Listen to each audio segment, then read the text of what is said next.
y presentamos ahora a Josu Landa, doctor en Filosofía por la UNAM. Entre sus obras de teoría literaria se cuentan Poética, Canon City, Platón y la poesía, Teoría del caníbal exquisito.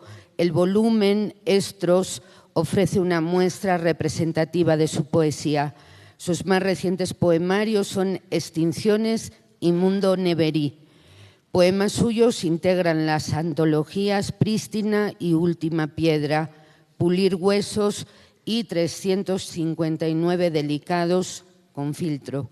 Se le ha reconocido con el premio Carlos Pellicer de Poesía y la Orden Andrés Bello. Ha pertenecido al Sistema Nacional de Creadores de Arte de México. Su libro más reciente es Filos de Reserva, en 2023. Pido para él un fuerte aplauso, por favor.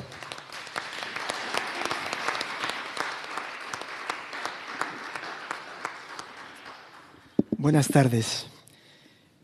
En primer lugar, pues como corresponde y como siento con toda sinceridad, muchas gracias a nuestra colega, poeta y organizadora muy eficiente que es Carmen Nosal, por haberme invitado a participar en este pues múltiple homenaje, aunque en el día de hoy estamos concentrando la atención nada menos que en Sor Juana y que en Elsa Cross, ¿no?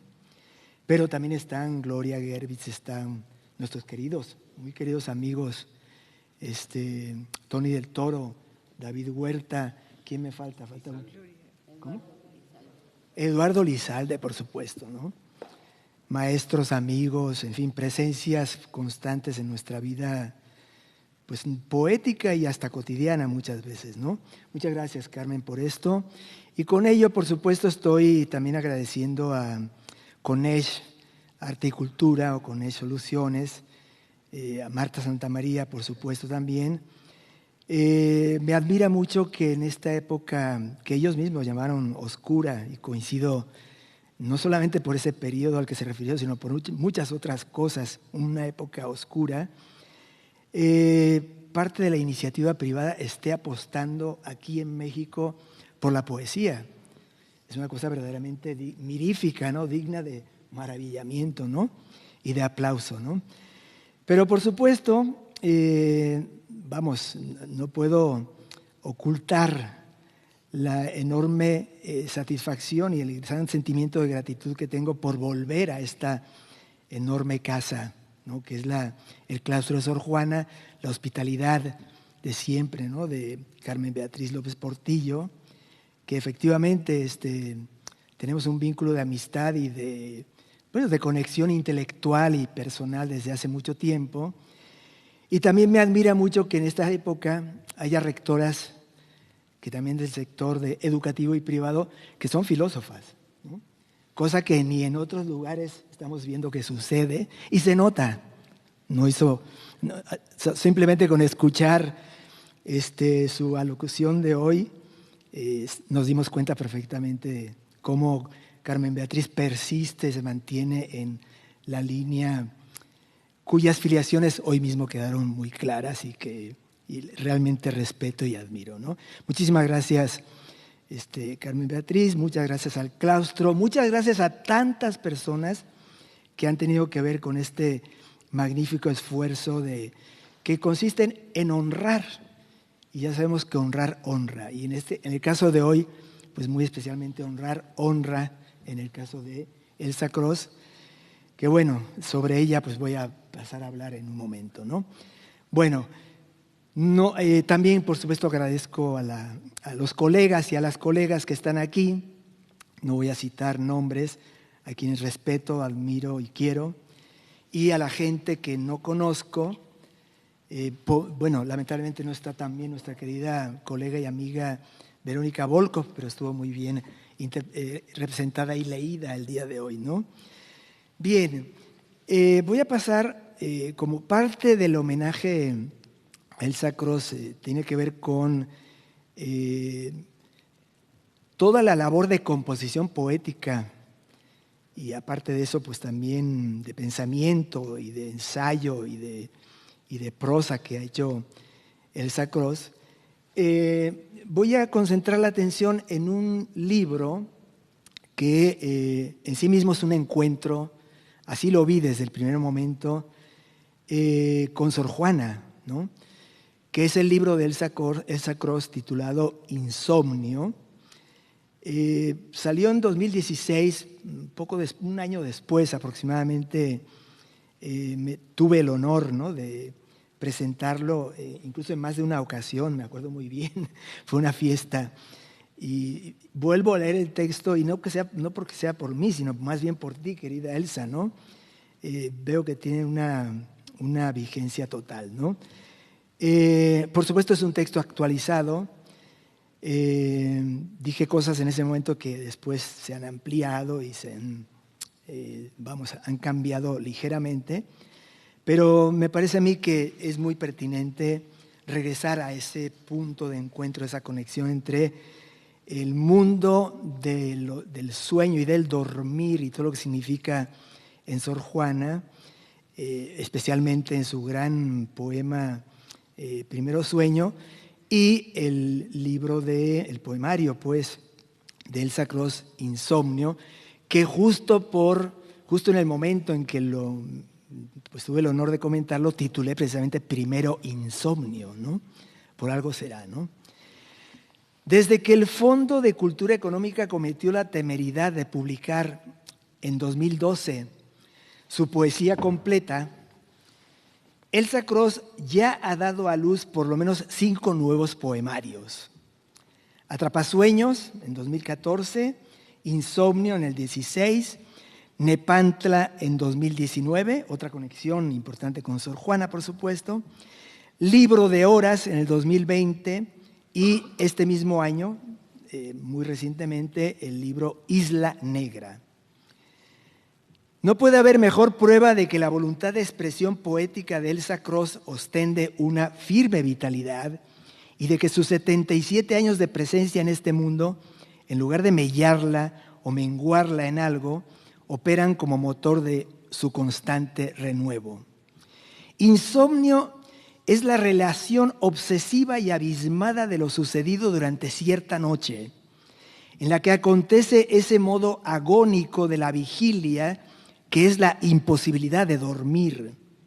Agónico porque se bate en una oscilación pugnaz entre las deleitables tentaciones de Morfeo y los severos recelos de la mente que se niega a poner fin a las visiones que la nutren. Así que ese zigzagueo cuaja de manera dinámica como un antinómico sueño del insomnio.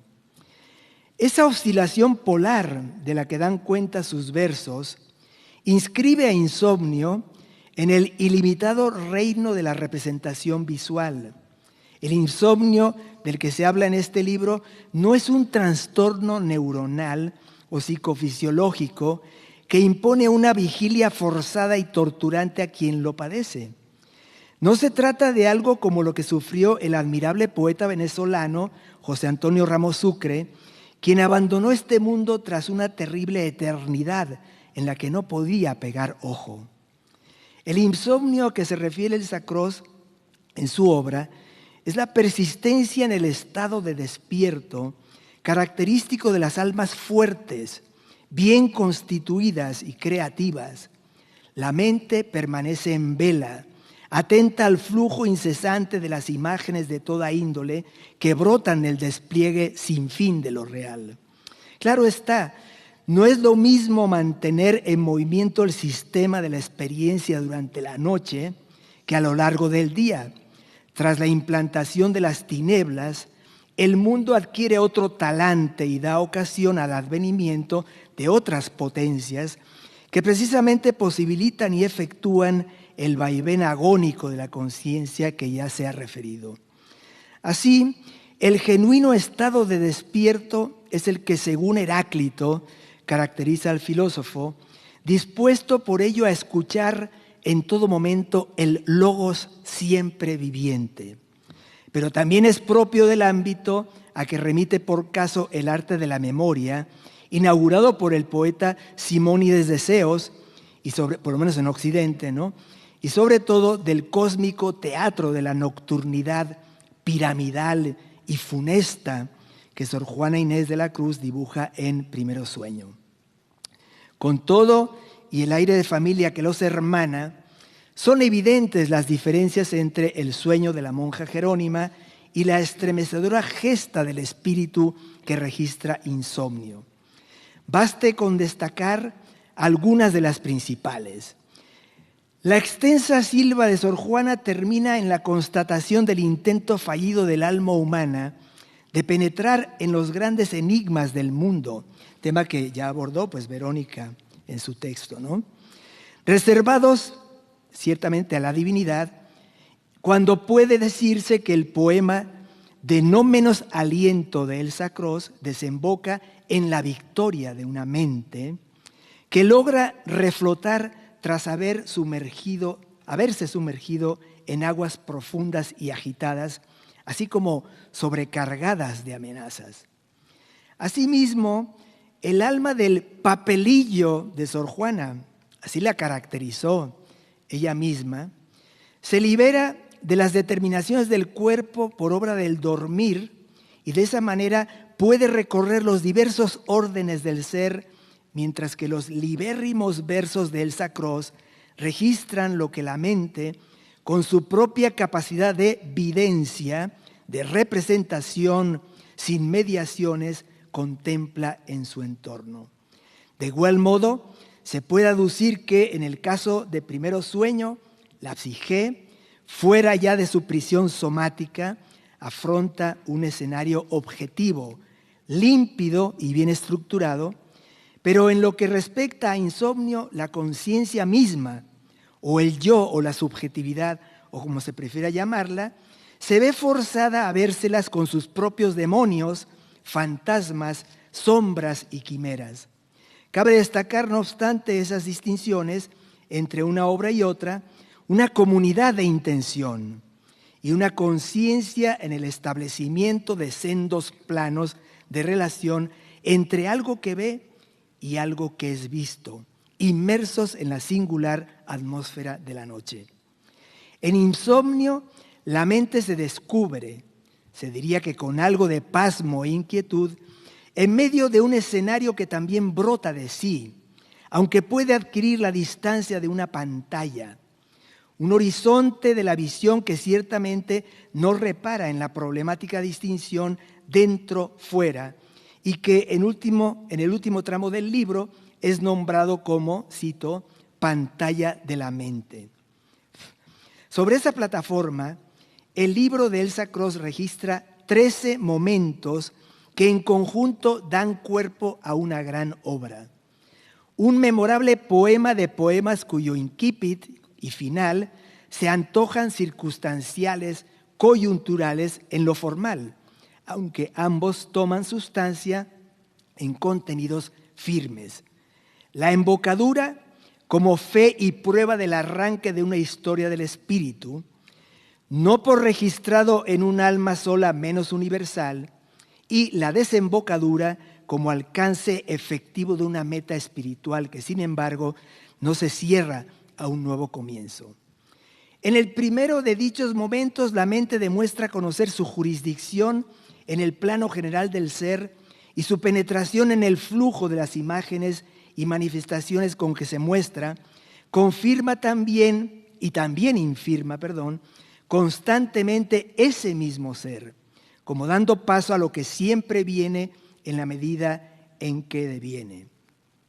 Así que nos dice que, cito, en el insomnio de una noche caben avatares sin cuento de lo que es la mente, por la mente y para la mente, desde caravanas en el desierto hasta posibilidades de vidas enteras, sin menoscabo de hileras de pingüinos e impulsos noctívagos, en una dinámica de eterno retorno por la que la mente se llena y se vacía como reloj de arena. Me van a disculpar, no voy a estar diciendo cada rato qué es una cita, porque entonces voy a matarlos de aburrimiento y voy a romper el hilo de todo, ¿no? Estoy entrecruzando expresiones de Elsa en su poema con el hilo del discurso.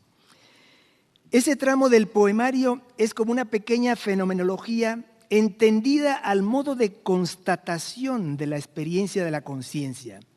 Esto es, de una manera que en algo recuerda a Hegel. Además, en el plano formal, ese primer trecho pone sobre la mesa al menos dos cartas. Una retórica de la adición, la acumulación, la enumeración por un lado y el recurso a la anáfora por el otro. Ambas se avienen con un poema que nos pone en presencia de las obsesiones en perenne transfiguración de una mente nictálope. Sin ser del todo diferente al anterior, el segundo momento se centra en los movimientos que el insomnio suscita y sostiene en la mente a la vera de la oscuridad nocturna. Puede verse como un poema dentro del poema dedicado a lo que pone de relieve el elemento diegético del desenvolvimiento constante de la conciencia, es decir, las historias que ésta inventa en su acre e irrefrenable despliegue. En suma, algo que el propio texto describe como el suceder que cabe en una noche de insomnio. En la medida en que el insomnio abre las esclusas por las que la mente fluye y articula un mundo ad hoc, también se ponen en evidencia sus límites, concretamente la muerte y su congénere, el silencio.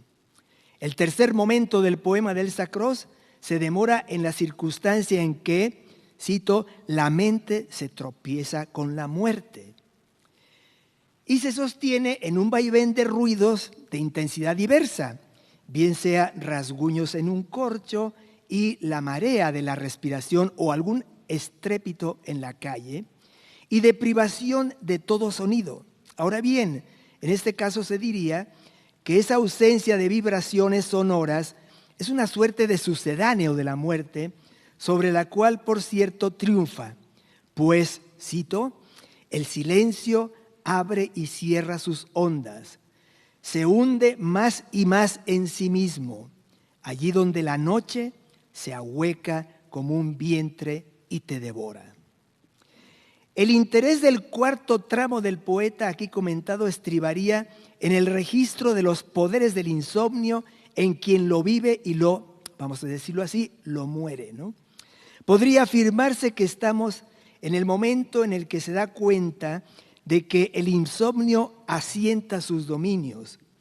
Una situación en la cual la tela finísima del sueño, la expresión es de Elsa, que parece dividir lo que de fuera y de dentro se asienta en la mente, sucumbe a la violencia de la zarpa taimada del insomnio, que efectúa el prodigio de adueñarse de todo sin moverse.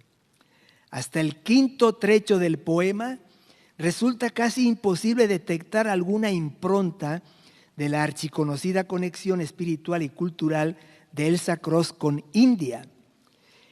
En el momento en que la voz poética procura poner al descubierto la fragmentariedad de la conciencia sometida a las agitaciones que suscita la negativa a dormir, es decir, cuando el insomnio penetra en la noche del ojo, como dice ella, se entreveran la visión despierta y la visión onírica para fructificar fortalezas en descomposición, como golcondas sin sustancia material, pero con pregnancia simbólica ineludible.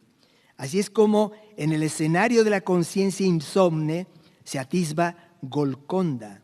Cito, lugar sin espacio, hecho solo de finos tegumentos que se encienden y detrás de los párpados donde se rompe la tela de lo real.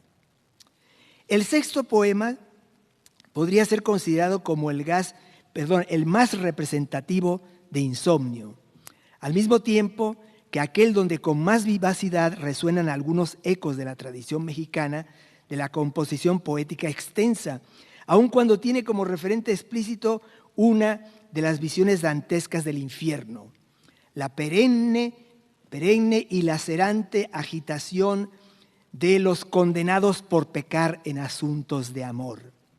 Aparte de la tonalidad nocturnal y psíquica sorjuaniana ya señalada, en este libro de Elsa Cross también resuella cierto aliento de José Gorostiza y de Octavio Paz.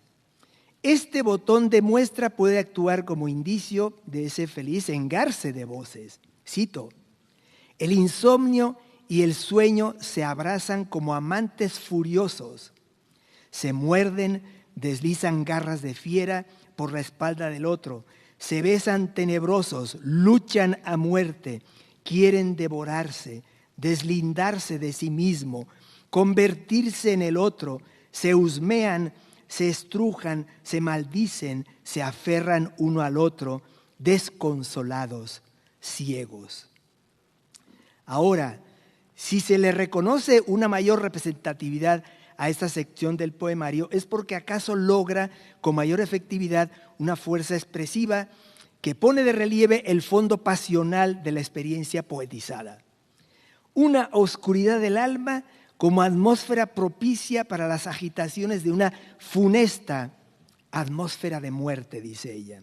Así como la constatación del peso en la, estoy citando, el peso en la conciencia de tantos amantes desdichados, de tanto sino adverso, dejando caer hasta el abismo esa pasión compacta, sin límites posibles, sin fisuras, pasión fiera y el instante de muerte tan cerca de la vida, tan distante.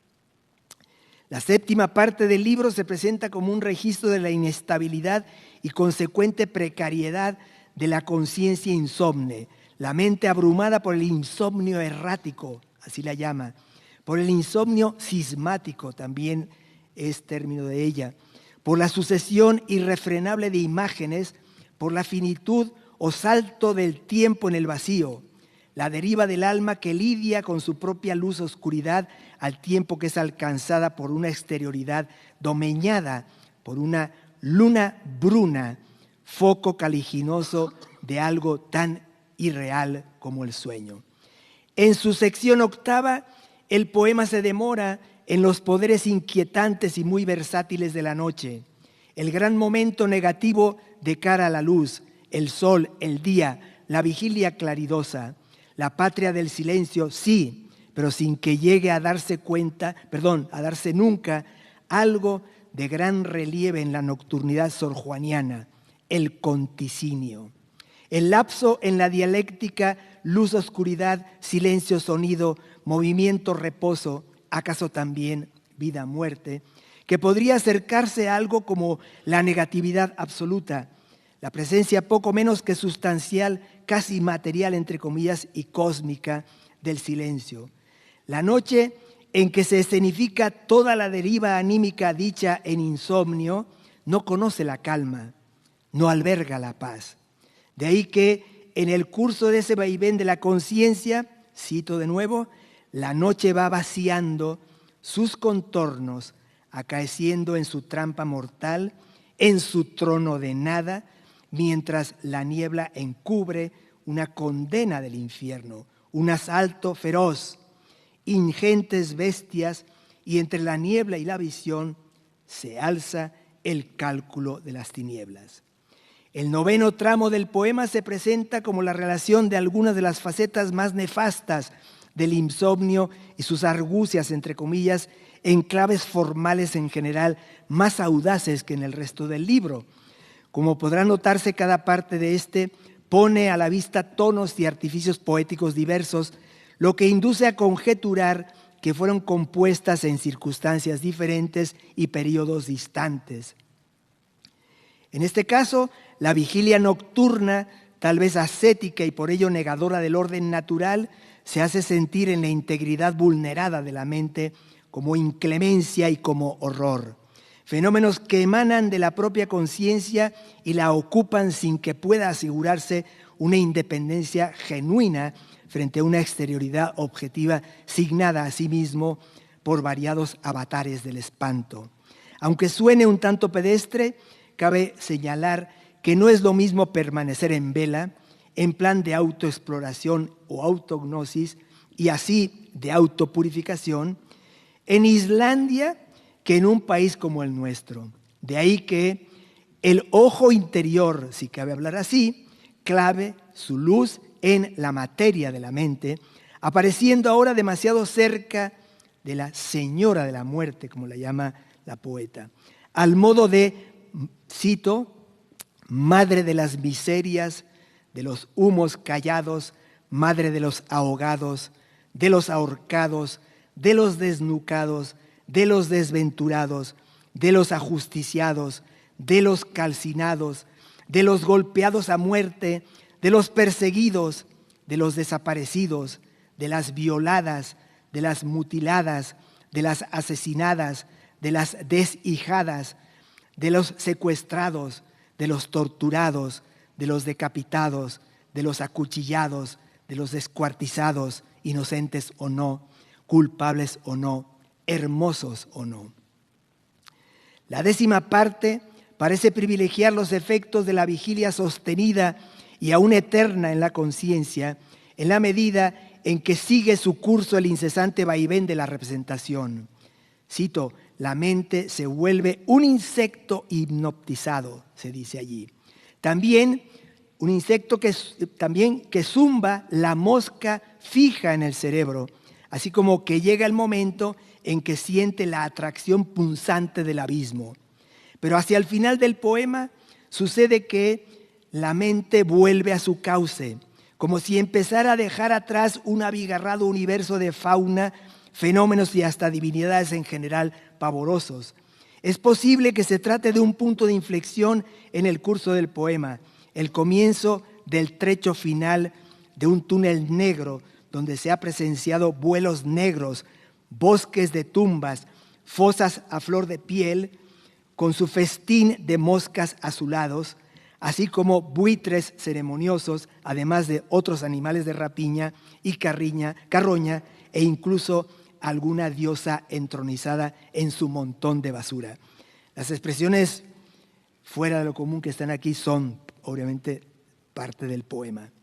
En efecto, llega el momento en la sección 11ª del poema en que en las mareas del sueño se desplaza la cápsula vacía del insomnio, lo cual confirma el comienzo de la relación de un curso diegético diferente encaminado a un desenlace finalmente esperanzador y luminoso. A esa situación nueva le acontece algo equiparable a un lapsus de lo real y su representación. Cito, el oleaje de la noche se detiene y la sed se extiende, y la extrema lasitud se duerme en brazos y piernas y cabeza. Pese a todo, el lector puede pensar que asiste a una especie de renacimiento, es decir, una forma de parto, una mayéutica de la mente saliendo a la luz, con todo lo que ello comporta de delectación y de dolor. Pero también se advierte que en esa circunstancia, cito, todo entorno se deshace al tacto de la mente. Y, agrego, se asiste a una especie de disolución del sistema de los objetos, de las formas, de las presencias y también del lenguaje. Cito otra vez, nombres como ánforas vacías, nombres que pugnan por salir en el templo de los incorpóreos. Se diría que a fin de cuentas, esa trayectoria de disolución llega a su punto culminante en la sección 12ª, donde se trata el ambivalente estado en el que la afirmación del instante se sostiene en la desintegración del tiempo, sin que ello sea óbice para vivencias desazonantes, pues, cito, frente al instante quiere la mente hallar su propia muerte. Con la misma desenvoltura formal que signa a la composición general del libro, en esta parte se nos dice que a estas alturas del insomnio la mente elude enfrentarse al instante puro, donde se aniquilan los caminos, se anulan las cabezas de Jano, y así queda obturada toda salida o proyección representativa de la conciencia, sea productiva o reproductiva, es decir, la memoria. Sin descartar que en ese encuadre opresivo la misma mente se anihila conforme con una dinámica de construcción, destrucción, deconstrucción.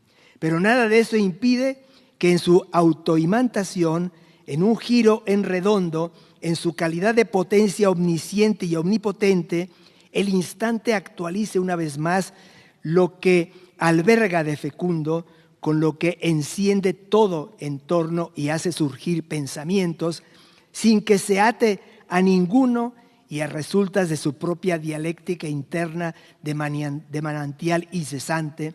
Sucede que, cito, todo cae en su sitio y el tiempo vuela ingrávido. Amenazo con ir terminando, disculpen. En el clímax del relato de tan singular noche oscura del alma, es decir, en la 13ª y última sección del poema, el insomnio cede paso a una marea profunda. Otra vez expresión del poema, ¿no? Momento divisorio entre aquel en el que, como en un potro y acaso sobre las ruinas del tiempo, acontece la dilución del lenguaje, y aquel otro en el que irrumpe el gozo con la imposición de la tenue materia del silencio, en el vacío dejado por las palabras tras disolverse en la nada y ceder su espacio al reino infinito de las cifras. Quien sostenga el aliento hasta el último verso de insomnio, quien como Elsa Cross mantenga la incandescencia de los ojos abiertos y despiertos ante los paisajes agitados y así sublimes del alma en vela, habrá dado con la paradoja que sustenta este libro, la posible imposibilidad de haber tratado de, cito, describir con palabras la muerte de las palabras. ¿Acaso una maniobra solipsista, como advierte la propia autora, sin que ello vaya en detrimento de lo que más importa, la delectación inefable que adviene tras una iluminación más del mundo por obra de la luz del espíritu, insomne, en vigilia, así en la noche como en el día? Disculpen que me haya extendido un poco, pero este poema merece eso y mucho más. Cada vez me parece más grande. Felicidades de nueva cuenta. Muchas gracias.